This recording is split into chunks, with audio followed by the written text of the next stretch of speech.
Hey, this is Kip, and I just wanted to make a quick video to review the release notes for the latest patch, which is Sim Update number 4.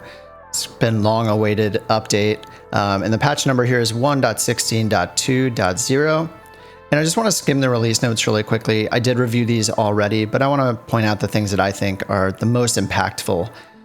So starting with this navigation section, the biggest thing here is this second line that says the FAA data has been implemented to our Nav Data solution. So a lot of us, myself included, have used Navigraph to supplement all of the procedure and waypoint data that's inside the Microsoft Flight Sim navigation database. I actually didn't notice this at first, but a user on the Microsoft Flight Sim forum pointed this out in the comments section.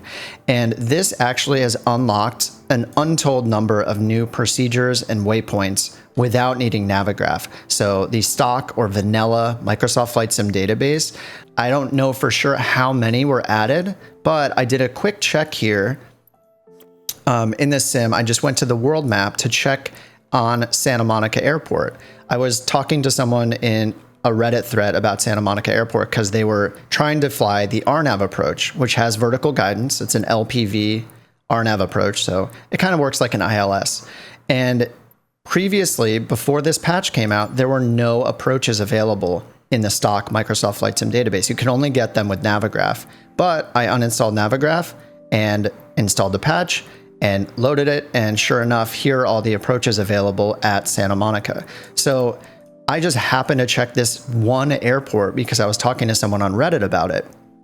I had recommended that they get Navigraph, but now they don't need it.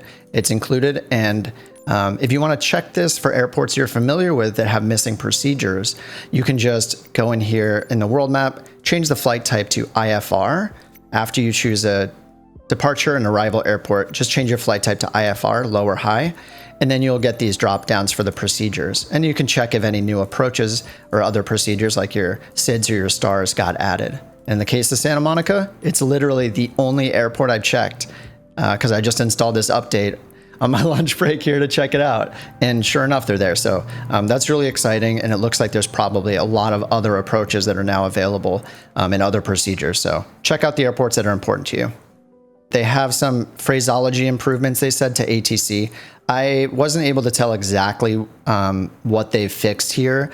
The biggest pet peeve I have is that they say the word or the letter November constantly for general aviation aircraft that are referred to, by their registration number. They'll say November 12345, and that is just not a realistic thing. The word November is pretty much never used. It's just ignored. You say Cessna 12345. You don't say Cessna November 12345. It's basically redundant.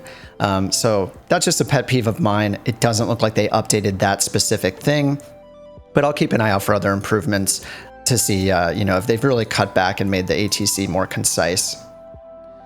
Weather, the focus here was on the icing effect. So up until now, the icing effect has been like an on or off thing, and it doesn't seem like you can ever turn it off once it goes on. So if you get icing because you fly through some precipitation, some visible moisture, when you descend to a lower altitude and a warmer temperature, most likely, that icing never came off. So supposedly that happens now. So it says that the ice constant decay is no longer ignored, meaning this is just a lengthy way to say that the ice should melt off when you're in warmer conditions. Again, something for me to test and for all of us to see if it works, but supposedly that is fixed. I think that's the biggest thing in this area here. They've reduced how much data needs to be sent over the internet for the weather to work. So that's just a performance improvement as far as data transfer goes. The biggest part of this entire update, I think, is the flight model updates. This is, I think, the first time we've seen significant updates being made to the flight models. I'm not going to go through all of these, but there are a lot of improvements to turboprops. So the Daher TBM 930, the Beechcraft King Air, and the Cessna Grand Caravan are all listed here with improvements to their torque and adjustments, their internal turbine temperature, performance, fuel flow and meters. There's just a ton of stuff to dig into here, but it looks like they've made some significant improvements to make these more realistic. And then down here in this others section, the most important ones for me, as someone who flies the Cessnas a lot, the Cessna 152 and 172 got a bunch of tweaks. to their flight models. So you can see here they did a pass on engine power, propeller drag, tuning the max cruise, climb, and glide speeds for the Skyhawk.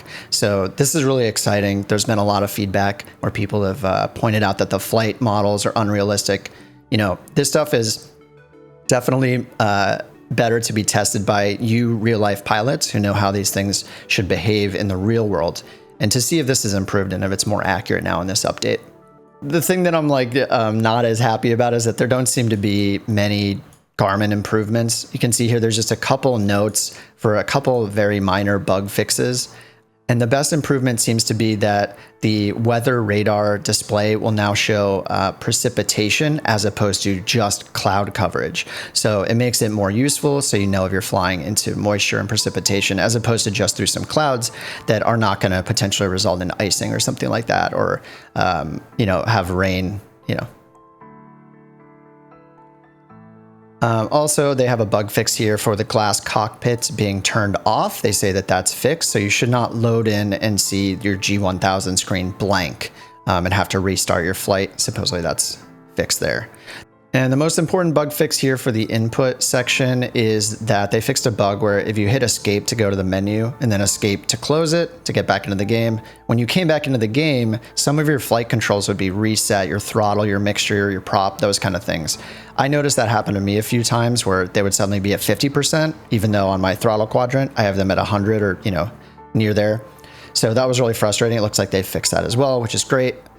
And then there's a big list of updates for the SDK. So these are things that affect third-party developers for mods, for aircraft. I think the biggest thing to point out here that's exciting is this visual effects editor. So this says the visual effects editor is now available. You can create your own effects. So what's really cool about this is that mod creators like Neofly and other ones like that can add visual effects themselves, which is really neat. So someone in the live stream last week when I was playing Neofly, they said it would be really cool if the emergency sites had smoke rising from them. So it looks like something like that might be possible now. So we'll see if they implement anything using that visual effects editor.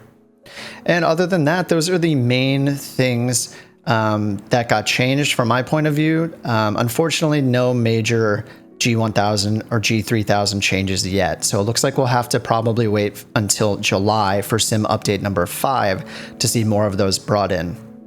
Now, when you do the update today, if you haven't yet, remember that you need to do the update either in the Microsoft Store or in Steam first, and then launch Microsoft Flight Simulator, and then it'll have another update in there that you apply. I think it's about 5 gigabytes or so.